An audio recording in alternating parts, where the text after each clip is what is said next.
Amados, por favor, abramos nossas Bíblias no Salmo 122.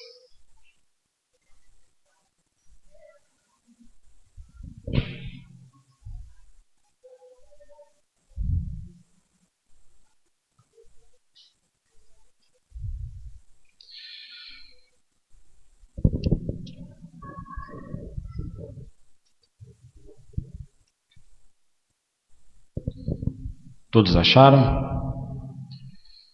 Eu particularmente gosto muito desse salmo. Foi um salmo que sempre mexeu muito comigo. Desde pequeno que esse salmo fica martelando na minha cabeça, sabe? Quando eu era pequeno, aqui em Timóteo mesmo, né? A gente cantava muito uma musiquinha que falava assim: alegrei-me quando me disseram, vamos à casa do Senhor. O servo do Senhor vai à casa do Senhor no dia do Senhor. E tinha outras coisinhas. E eu sempre gostava muito de cantar essa música. E aí a gente vai crescendo, e a palavra de Deus, ela é interessante que ela não sai da cabeça, né? Ela fica ali. E um belo dia, eu era presidente da Federação de Jovens Presbiterianos aqui da nossa região, e eu fiz um artigo sobre esse salmo também, conclamando aquela juventude para estar junto de Deus. E já há algum tempo que esse salmo também vem falando ao meu coração, e eu quis trazer hoje para vocês um pouquinho dele. É um salmo simples, mais profundo e de ensinamentos muito curiosos para a gente. E eu tenho certeza que vão trazer lições pertinentes para nós. A palavra do Senhor fala assim: alegrei-me quando me disseram, vamos à casa do Senhor. Pararam os nossos pés junto às tuas portas, ó Jerusalém. Jerusalém que estás construída como cidade compacta, para onde sobem as tribos do Senhor, como convém a Israel, para renderem graças ao nome do Senhor. Lá estão os tronos de justiça, os tronos da casa de Davi. Orai pela paz de Israel, sejam prósperos os que te amam. Reine paz dentro de teus muros e prosperidade nos teus palácios. Por amor dos meus irmãos e amigos, eu peço, haja paz em ti. Por amor da casa do Senhor nosso Deus, buscarei o teu bem. A maioria de nós conhece assim bem de cor o versículo 1, né? Alegrei-me quando me disseram, vamos à casa do Senhor. Eu vou fazer várias perguntas, vocês terão que responder no coração de vocês. Algumas perguntas bem complexas. Vão colocar vocês meio apertados para responder. Porque também me apertaram, né? São complexas também para mim, para que eu possa responder. Esse é um salmo de Davi. É um dos 15 salmos que eram cantados, né? É os salmos de romagem, que é chamado aí na nossa Bíblia. Eram salmos que eram cantados pelos peregrinos quando saíam das suas tribos até Jerusalém para adorar o Senhor. O povo de Deus, ele tinha 3 festas que eles precisavam subir até Jerusalém para participarem dela. A Páscoa, Pentecostes e Tabernáculos. Era lei em que pelo menos uma dessas festas os israelitas deveriam ir. Ele não poderia passar em branco em uma dessas festas. E existia uma grande caminhada, uma grande romaria de cada uma das tribos até Jerusalém. Israel não era um país grande, mas era um país de difícil caminhada. Não tinha carro, não tinha bicicleta, era a pé, no lombo da mula, ou no camelo para aqueles que tinham mais posse, ou no carro de boi. E era uma caminhada de longos dias, meus irmãos, saindo de suas tribos para chegar a Jerusalém. E o curioso é que não era uma viagem leve, porque nessa viagem os israelitas eles tinham que subir com seus dízimos e ofertas. E os seus dízimos e ofertas eram cereais, eram grãos, eram animais. Eles precisavam fazer isso. Era em Jerusalém o templo. Quer dizer, na verdade não era o templo ainda, era o tabernáculo. Era lá que eles deveriam entregar seus dízimos e ofertas. Era ali que a lei mandava. E durante essa jornada até Jerusalém, o povo ia cantando, ia louvando. E esse era um dos salmos que fazia parte daquele compêndio de músicas. Podemos dizer que seria o inário daquele povo ao caminhar até Jerusalém. E curioso que esses salmos eles descrevem aquilo que o povo passava durante a caminhada. Não eram caminhadas tranquilas, meus irmãos. Eram estradas que já existiam, mas eles poderiam se deparar com animais selvagens. Eles estavam sempre perseguidos pelos inimigos que ficavam às espreitas. Tinha um sol escaldante. Era pesado. Eram caminhadas pesadas. E esses salmos descrevem esses momentos desses peregrinos durante a viagem. E o que me chama a atenção nesses salmos é que muitos deles representam um pouco daquilo que a gente passa na nossa caminhada aqui nessa terra. Não sei se vocês atentaram, mas nós também somos peregrinos aqui. E nós estamos numa caminhada para a nossa Jerusalém celestial. Não é assim? Então esses salmos também nos representam. Esse salmo foi escrito pelo rei Davi. Aí alguns de vocês podem falar, mas será que o rei Davi também fazia essa peregrinação? Provavelmente não. O rei Davi morava próximo ao templo, tinha um palácio dele. Mas, como homem segundo o coração de Deus, e homem atento ao que o povo falava, certamente ele sabia do que o povo passava. Mas o salmista demonstra não um sofrimento ou um trajeto duro, mas ele traz à mente, ele joga para nós a alegria desse povo quando o povo era convidado a ir à casa do Senhor. Ele já inicia o salmo, ele não faz rodeios, ele já chega e fala assim, olha, alegrei-me, ou alegrem-se comigo, ou vamos nos alegrar, porque nós vamos para a casa do Senhor.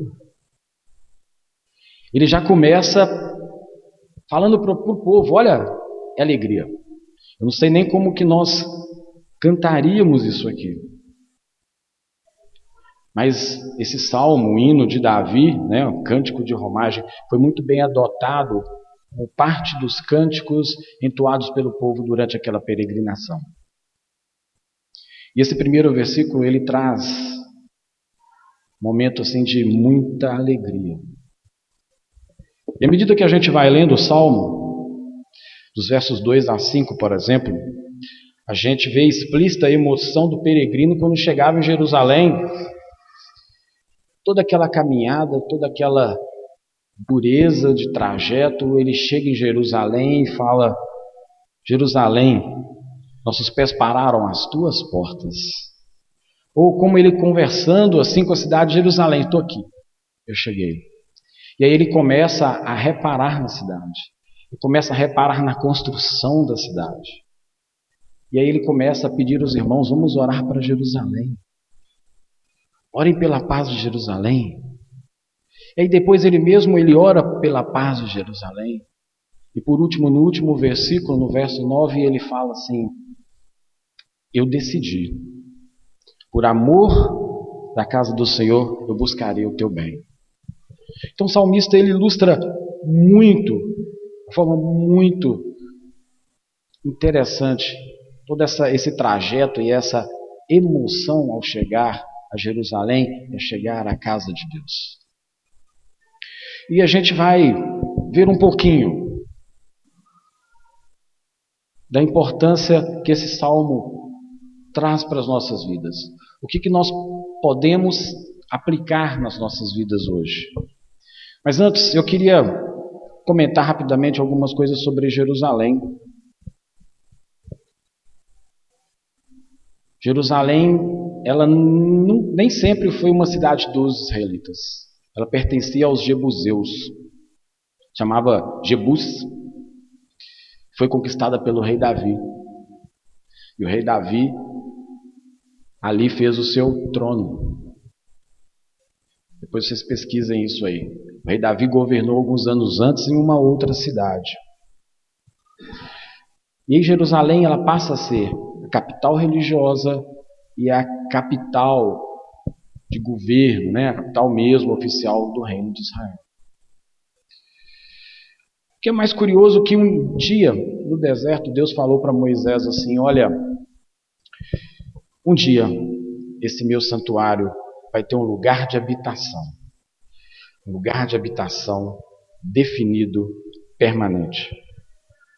Mas desde essa época de Moisés, não sei se vocês percebem, a arca de Deus, o santuário, ele ficava peregrinando de terra a terra, de lugar para lugar, até que um dia Deus disse a Davi que seria no Monte Sião, em Jerusalém, onde o tabernáculo e a arca iriam ficar definitivamente. E o curioso é que quando a gente estuda um pouquinho a história de Israel, antes de Israel tomar posse da terra prometida, era uma terra dominada por outros reinos e tinha outros deuses, era Astarote, Baal.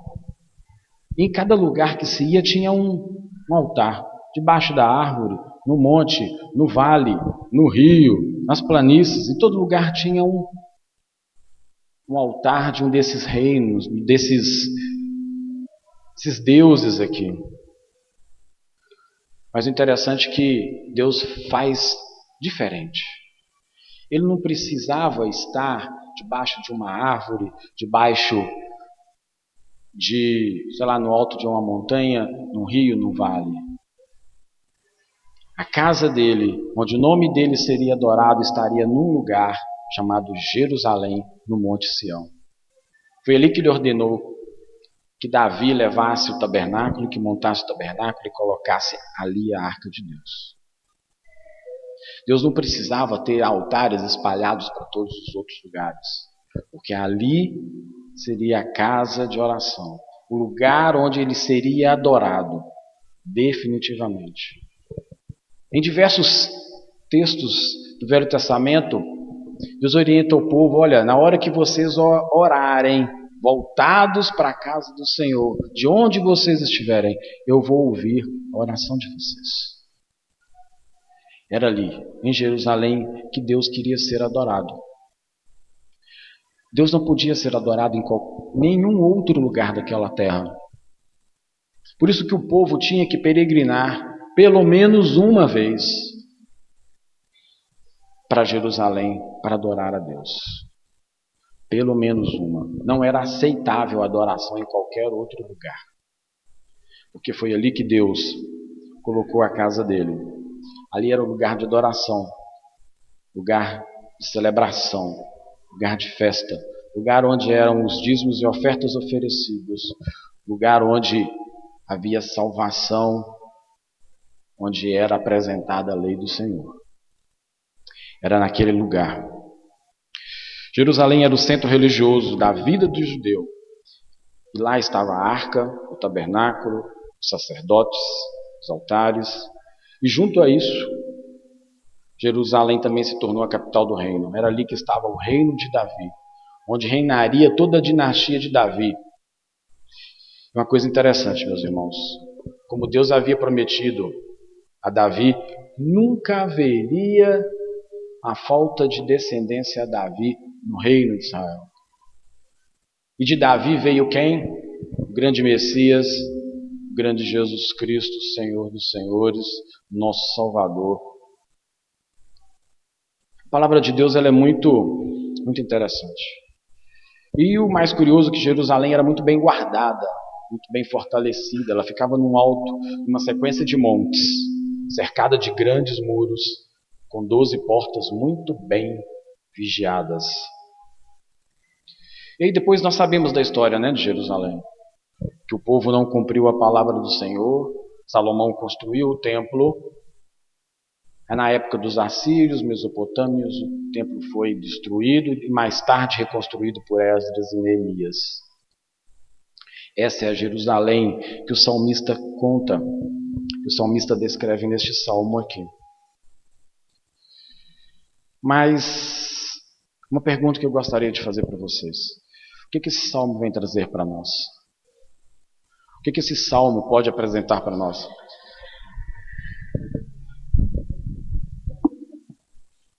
Nós vivemos numa época complexa.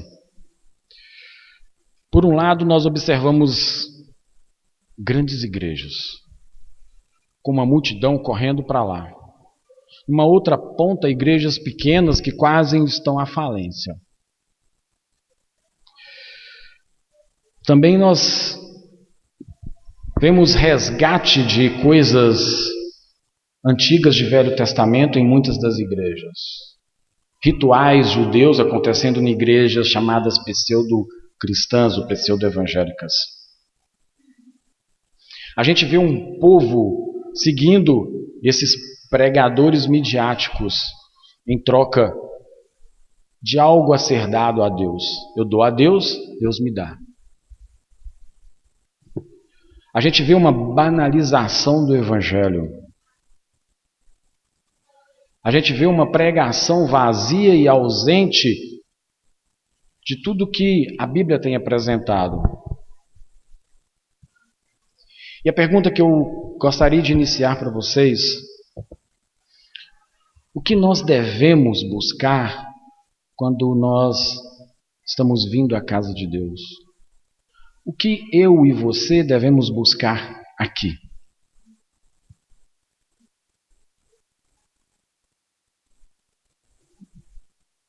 Essa pergunta, meus irmãos, eu gostaria que ela ficasse o tempo todo na sua cabeça. O que eu e você buscamos aqui? Ou o que eu e você devemos buscar aqui? Eu vou apresentar pelo menos 3 coisas que nós devemos buscar aqui. E um fato importante que temos que ter em mente: o que a gente vem buscar aqui não é o que nós queremos. Porque a gente nunca vai querer algo como Deus quer. A gente sempre busca outra coisa. Como muita gente que está buscando prosperidade. Mas a pergunta é: o que devemos buscar aqui? É o que a casa de Deus tem para oferecer para nós. É essa a pergunta que a gente tem que começar. Já no versículo 1, o salmista já nos dá uma ideia muito interessante. Alegrei-me quando me disseram: vamos na casa do Senhor. A primeira coisa que eu e você devemos buscar na casa do Senhor é a alegria. Meus irmãos, o mundo não pode te oferecer alegria. O seu pastor não pode te oferecer alegria. O Max não pode te oferecer alegria. A sua esposa, o seu esposo não pode te oferecer alegria. Essa alegria que a Bíblia fala. O mundo está aí em busca de um tanto de coisas, de um tanto de alegrias, que daqui a pouco ela some como a palha que é queimada. E o salmista, ele demonstra uma alegria fora do comum, somente ao ser chamado para vir à casa de Deus. Aqui, neste lugar, nós temos gozo, regozijo, celebração, salvação, paz, comunhão, amor. É tudo aqui. Aqui nós temos a alegria verdadeira. Era por isso que esse salmo me incomodava tanto, porque o salmista falava assim: alegrei-me quando me disseram nós vamos para a casa de Deus.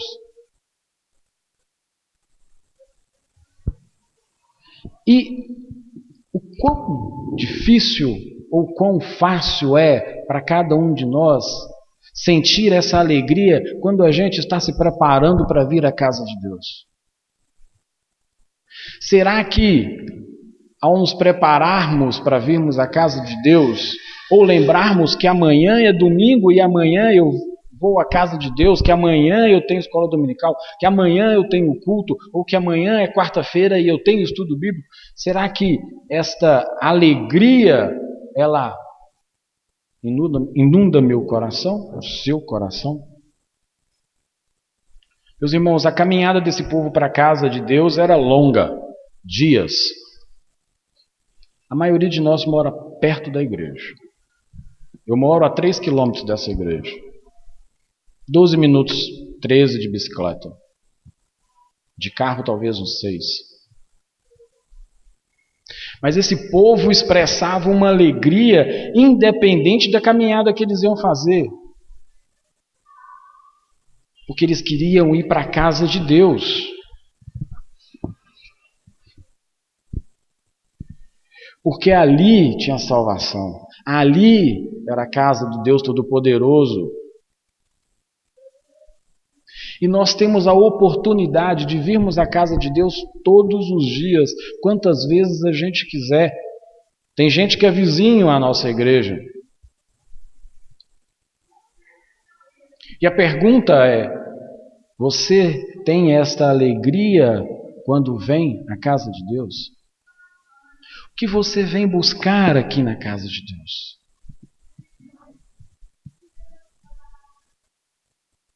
Eu vou apertar um pouquinho mais. Qual a sua desculpa, domingo após domingo, para não vir à casa de Deus? Qual a sua desculpa para domingo a domingo não vir à escola dominical, aprender da palavra de Deus na casa de Deus?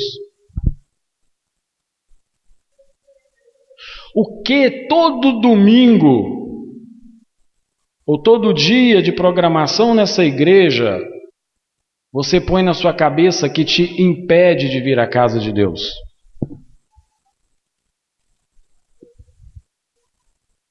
Porque nós cantamos ali: fico feliz em vir à tua casa, erguer minhas mãos, cantar. Vocês cantaram isso? Essa alegria que você cantou nesse cântico, ela é real, ela é verdadeira, ou é só porque estávamos cantando? Meus irmãos, você não era nada, ou você continua não sendo nada. Eu também. Mas Deus, na sua infinita misericórdia, num dado momento que a gente não sabe quando, Ele olhou para...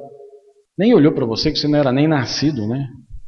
Ele disse: vou criar tal pessoa e vou escolhê-lo para ser meu filho e herdar a Jerusalém celestial. Você não merece. Você não faz por merecer. Então, por qual motivo não existe na sua vida gozo, tal como o salmista descreve, para vir à casa de Deus?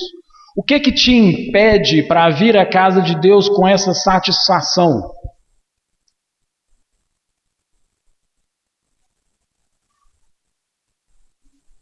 Porque nós cantamos, meus irmãos, que ficamos felizes em vir para cá. Mas qual a sinceridade do nosso coração?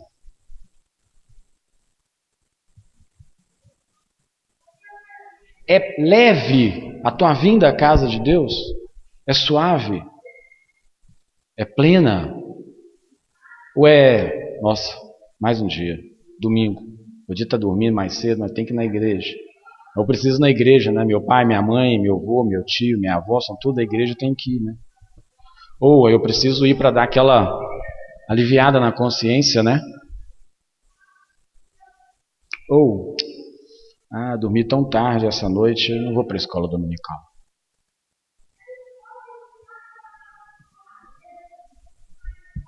Pelo menos 85% das pessoas que estão agora no culto não estavam na escola dominical. É evidente. Tem gente que estava trabalhando. Mas os demais? Onde vocês estavam? Que alegria é essa que você demonstra ao vir à casa de Deus?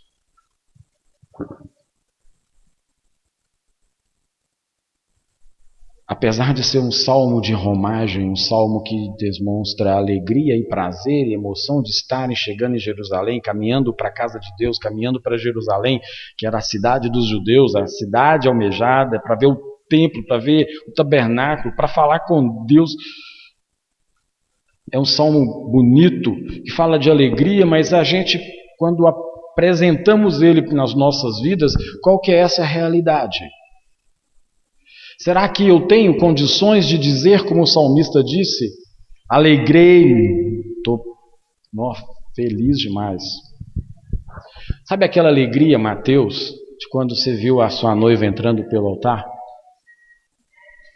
Você imagina essa alegria ao vir para a casa de Deus? Tem que ser dessa para mais, meus irmãos. Não pode ser pior, não pode ser inferior. Aqui é a casa do teu Pai. Quem te fez, quem te salvou, quem te supre, quem te sustenta, quem te cuida. Você está aqui hoje porque as misericórdias de Deus se renovaram. Você está aqui vestido, calçado, alimentado, cheiroso, porque Deus te deu isso. Você está aqui, tem mais um detalhe, porque Ele quis que você estivesse. Você não viria aqui se Ele não quisesse. Você está aqui porque Ele te salvou, sacrificando o próprio Filho. E eu não consigo demonstrar nem um pouquinho dessa alegria ao vir à casa de Deus. O que impede a nós de demonstrarmos isso aqui, meus irmãos? Então essa é a primeira coisa. Alegria é o que eu devo buscar na casa de Deus. Mas tem mais uma coisa curiosa que eu devo buscar na casa de Deus.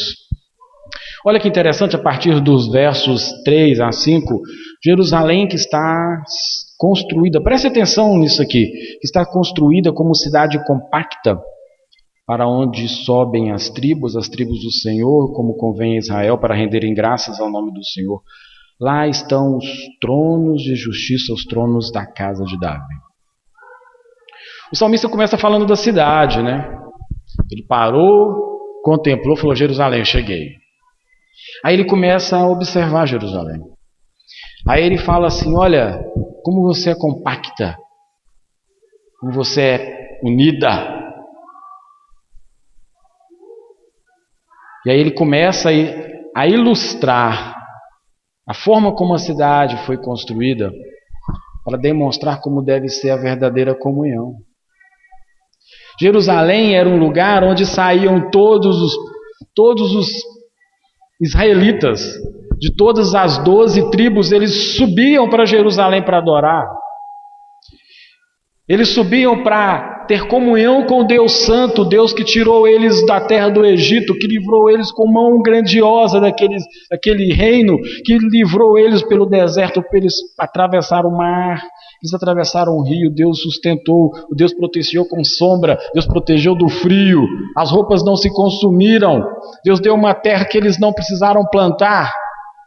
Então eles vão ali para Jerusalém, para ter comunhão com esse Deus, para adorar esse Deus, mas também para ter comunhão com os outros irmãos, para ver o primo, o tio, o amigo, que há quase um ano eles não viam, para ver o povo. Eles subiam para Jerusalém e nós devemos vir para a nossa igreja, para a casa de Deus, para termos comunhão, tanto com Deus como nos nossos irmãos. Nós não fomos criados para vivermos isolados. Uma igreja que eu frequentei alguns anos atrás em Belo Horizonte tinha um cartazinho assim: ovelha sozinha vira papá de lobo. E é verdade. Deus nos criou para que vivêssemos unidos.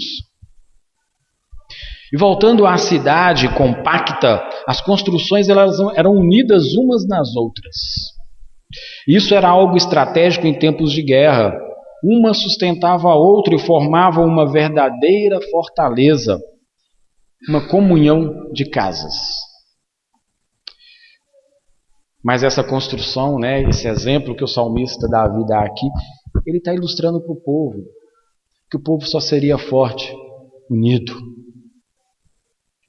Do que adiantava viajar centenas de quilômetros para chegar em Jerusalém e estar brigando com o irmão, não ter comunhão com o irmão.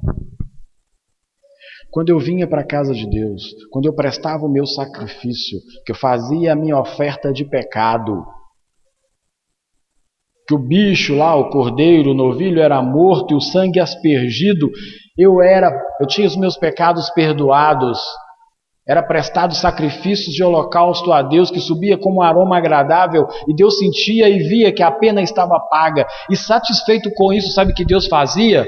Ele convidava o povo para ter comunhão com Ele. O povo podia comer daquela carne juntamente com Deus. E Ele não comia no cantinho, não. Ele comia era ali perto. No novo templo, quando Salomão construiu, tinha o átrio, onde eles faziam o churrasco, era ali. E a Bíblia fala o seguinte, olha, se um animal deste tamanho for grande demais só para você e para sua família, você chame os seus amigos para que comam juntos.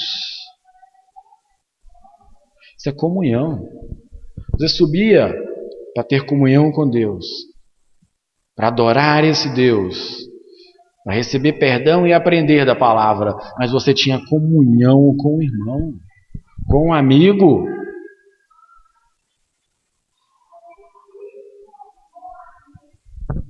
O povo tinha oportunidade dessa comunhão com os irmãos, comunhão com Deus.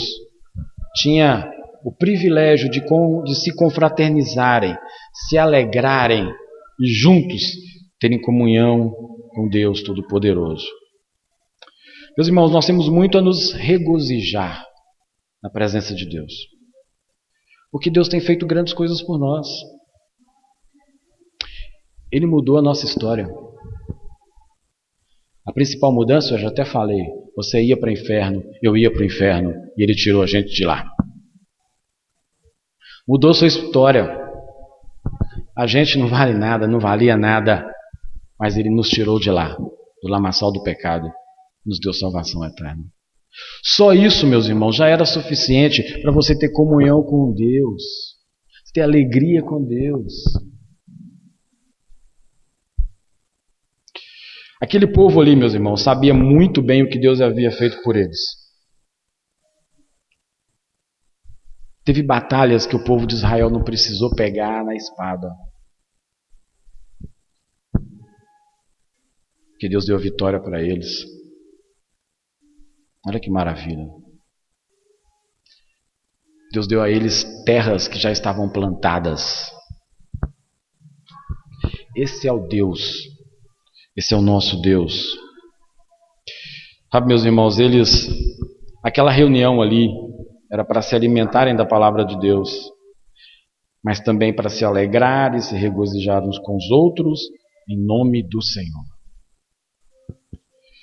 Um fortalecia o outro, um incentivava o outro, e todos incentivavam ou se incentivavam a ir à casa de Deus, a adorar esse Deus.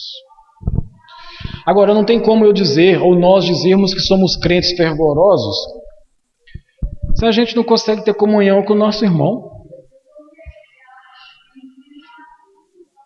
Eu venho para a casa de Deus para adorar a Deus, mas eu não consigo olhar na cara do meu irmão.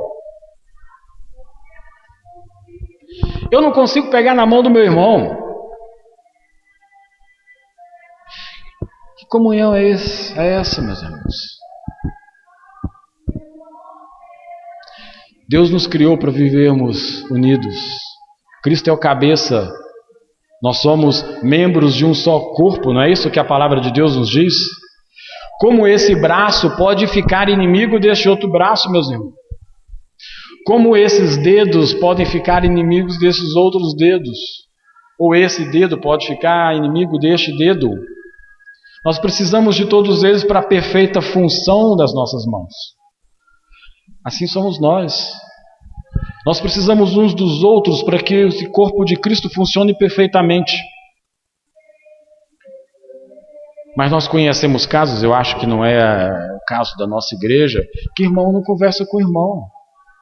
E essa questão de comunhão é tão séria que a Bíblia nos ensina que se eu vier entregar o meu dízimo e se eu tenho alguma coisa com meu irmão, eu tenho que deixar o meu dízimo e ir lá me reconciliar com meu irmão para depois vir entregar o meu dízimo. Que adianta eu vir alegre para a casa de Deus se eu não consigo olhar na cara do meu irmão?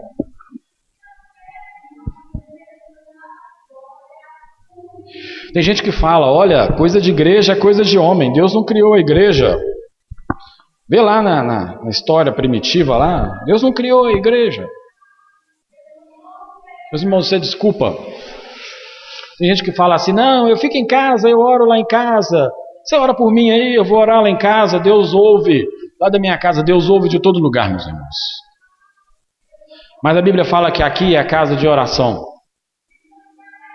Que a gente tem que se reunir. E comunhão, nos congregarmos aqui, isso não é invenção de homem, isso é coisa de Deus. Porque Deus não fez o homem para viver sozinho, isolado. E eu preciso conviver, eu preciso congregar com meu irmão. E eu já disse para vocês aqui sobre amor. Quando Jesus Cristo falou que eu tenho que amar o meu próximo como eu amo a mim mesmo, é naquele patamar o seguinte: eu não corto o meu dedo propositalmente.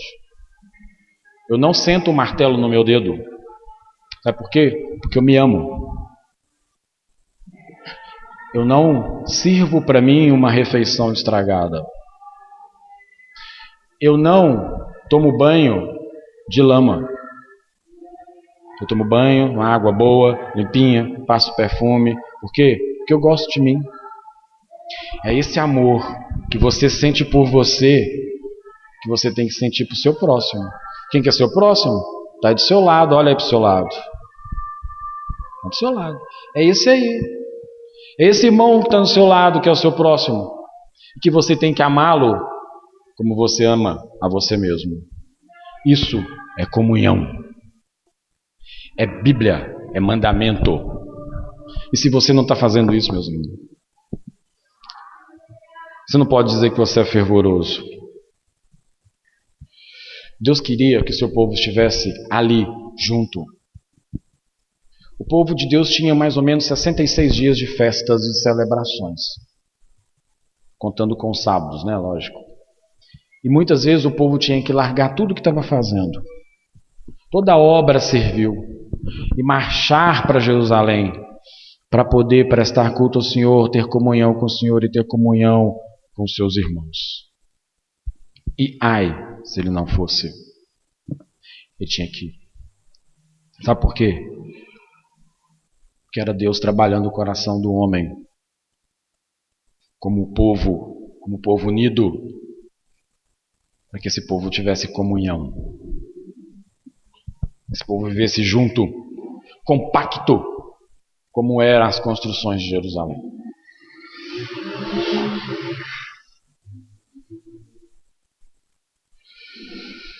Nós precisamos desejar essa comunhão, meus irmãos. Alegres, regozijantes, adorando em comunhão, adorando a Deus pelo que Ele é. Nós que não éramos nada, mas fomos transformados por Deus, com uma história modificada, uma história bonita agora. Mas não é só comunhão e alegria que a gente deve buscar na casa do Senhor. Nós devemos buscar na casa do Senhor paz. Olha aí nos próximos versos. Verso 6. Orai pela paz de Jerusalém. Sejam prósperos os que te amam. Reine paz dentro dos teus muros e prosperidade nos teus palácios. Por amor dos meus irmãos e amigos, eu peço, haja paz em ti. Meus irmãos, alegria, paz comunhão são 3 aspectos muito essenciais para a vida cristã. E o curioso aqui é que o salmista brinca um pouquinho, né? Orai pela paz de Jerusalém. Sabe o que significa Jerusalém? Fundamentos de paz. Aí ele fala assim: orem pela paz, do fundamento da paz. Orem pela paz. Porque se Jerusalém tivesse paz, meus irmãos, eles poderiam subir para adorar a Deus. Se Jerusalém estivesse em guerra, como que eles iam subir para adorar a Deus? É necessário ter paz. Então que oremos que haja paz. Paz entre nós. Interessante. Até para que eu tenha comunhão com meu irmão, eu preciso que haja paz entre nós. Mas tem uma coisa mais curiosa, e que eu vou me atentar um pouquinho mais, é no verso 7 que fala assim: reine paz dentro dos muros de Jerusalém. Muitas vezes não tem guerra lá fora, mas tem guerra aqui dentro. É irmão contra irmão, família contra família, amigo contra amigo. Como você trabalha? Como vai existir prosperidade na casa de Deus? Prosperidade espiritual, se há guerra aqui dentro, se há divisão aqui dentro.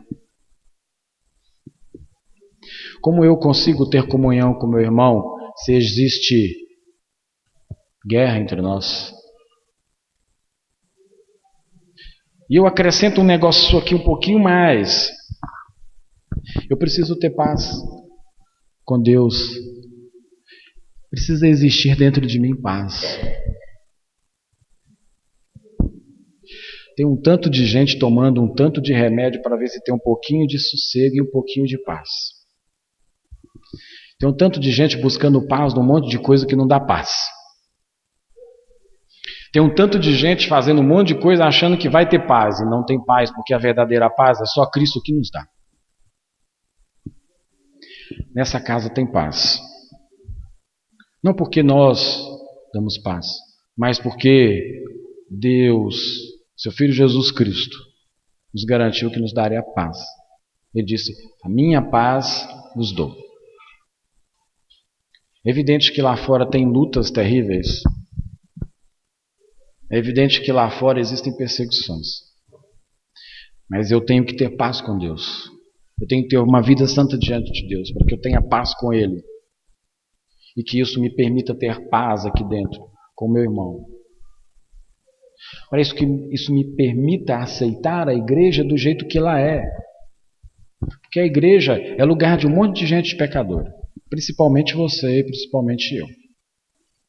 Aí eu começo a olhar para a igreja e começo a dizer: não vale a pena. Porque fulano está lá, a igreja tem aquele defeito, a igreja tem aquele negócio.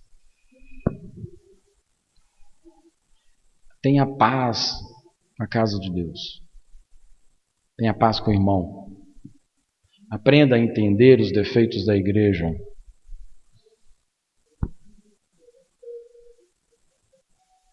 Nós precisamos aprender isso. E o interessante aqui, que o salmista ele pede para que as pessoas orem para que na casa de Deus, para que em Jerusalém tenha paz. Mas depois, isso está no verso 6, e depois ele mesmo faz oração, né, no verso 8, eu peço, haja paz em ti. Quanto tempo nós temos gastado pedindo paz? Paz para com meu irmão, para com a minha família, paz para com o vizinho, para aquele parente, para aquele cunhado, para aquela sogra. Meus irmãos, o peregrino ele orava pela paz, porque somente com paz ele poderia estar ali naquele lugar de adoração. É somente em paz que eu consigo estar aqui. Sem paz eu não consigo vir para a casa de Deus adorar. Sem paz não tem prosperidade espiritual. Sem paz, nem a sua prosperidade material você consegue. Você consegue trabalhar sem paz? Já imagina a sua casa sem paz?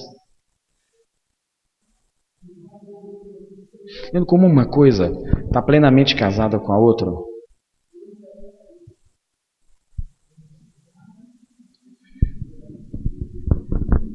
Essa nossa sociedade, ela precisa aprender que só Jesus Cristo nos dá a paz. Aqui, através da pregação da palavra, é que existe a paz, a verdadeira paz. E nós temos o privilégio de virmos à casa do Senhor para aprender a palavra do Senhor. E quantos de nós desperdiçamos essa oportunidade por coisas tão tolas? Quantas desculpas nós damos para nós mesmos para não virmos à casa de Deus? Não tem como, meus irmãos, chegarmos à casa de Deus com o intuito de buscar a verdadeira alegria, uma verdadeira comunhão uns com os outros, se não tivermos paz com Deus e com os nossos irmãos. Não tem como. É tolice achar que somente vir para a casa de Deus, lá vai ter uma banda legal, eu vou levantar minha mão, eu vou cantar, vou dar uma dançadinha, eu vou ouvir a palavra lá e isso é sinônimo de paz. Isso não é sinônimo de paz. É necessário que essa paz habite verdadeiramente no seu coração.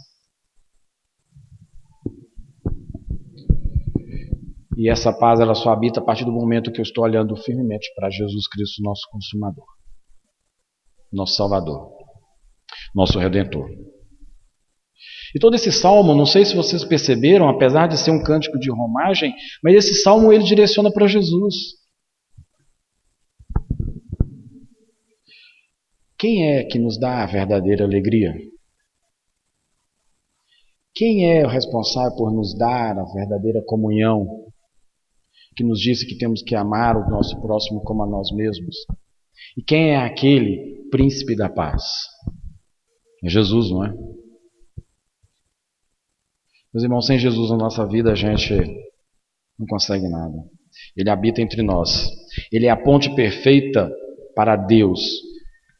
Só que é uma ponte perfeita para Deus somente para aqueles no qual Deus escolheu de antemão. Só aqueles que são de Jesus que chegam até Deus. E finalmente, meus irmãos, encerrando aqui, a última coisa que a gente deve buscar. Está no verso 9. Por amor da casa do Senhor nosso Deus eu buscarei o teu bem.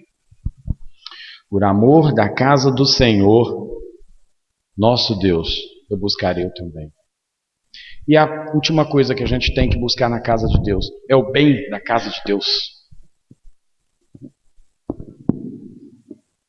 Eu busco a paz, a alegria, a comunhão, mas eu busco o bem da casa de Deus. Como que é buscar esse bem da casa de Deus? Se analisarmos o contexto lá, que acontece, dessa ocorrência do salmista, ele decide buscar o bem da cidade, a casa de Deus. E como é que ele fazia isso? Pedindo orações pela cidade, orando pela cidade, protegendo a cidade, contribuindo financeiramente porque ele levava os seus dízimos e ofertas para a casa de Deus. Era assim que ele buscava o bem de Jerusalém, da casa de Deus. Para nós, como que eu busco o bem da casa de Deus? Orando pela casa de Deus.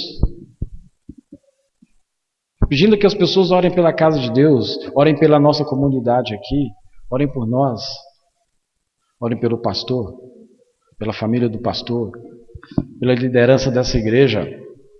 Quanto tempo você tem gastado buscando a paz da igreja, da casa de Deus? Como é que você continua buscando o bem da casa de Deus, contribuindo com seus dízimos e ofertas? Como é que você continua contribuindo para o bem da casa de Deus?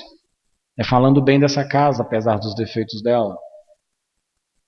É participando daquilo que tem sido oferecido para você. É anunciando Cristo, nosso Salvador. É assim que nós buscamos o bem dessa casa. É assim que eu e você buscamos paz dessa igreja, deste lugar que nos acolhe, deste lugar que nós escutamos a palavra do Senhor. Eu queria rapidamente, nós já estamos encerrando, trazer algumas aplicações, meus irmãos. O culto cristão, ele é simples. Muito simples. O evangelho é simples. Nós devemos nos alegrar em poder vir à igreja e cultuar a Deus. Faça um desafio.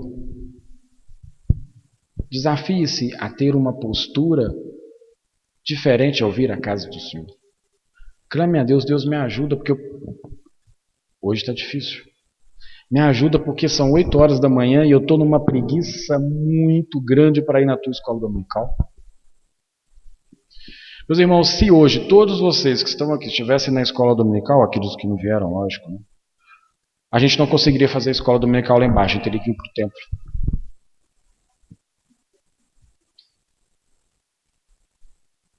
O que te impediu de vir à escola dominical? O que tem te impedido a frequentar os cultos?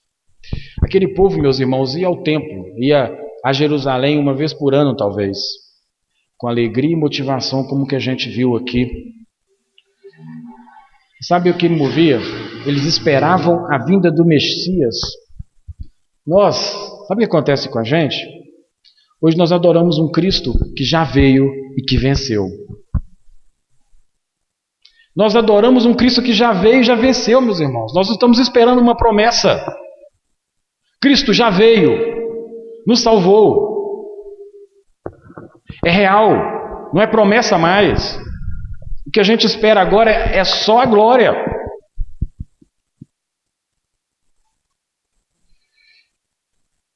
Enxergue a igreja como que ela é, pecadora, porque é composta de pecadores como nós, mas pecadores arrependidos em processo de crescimento, peregrinando para a verdadeira Jerusalém.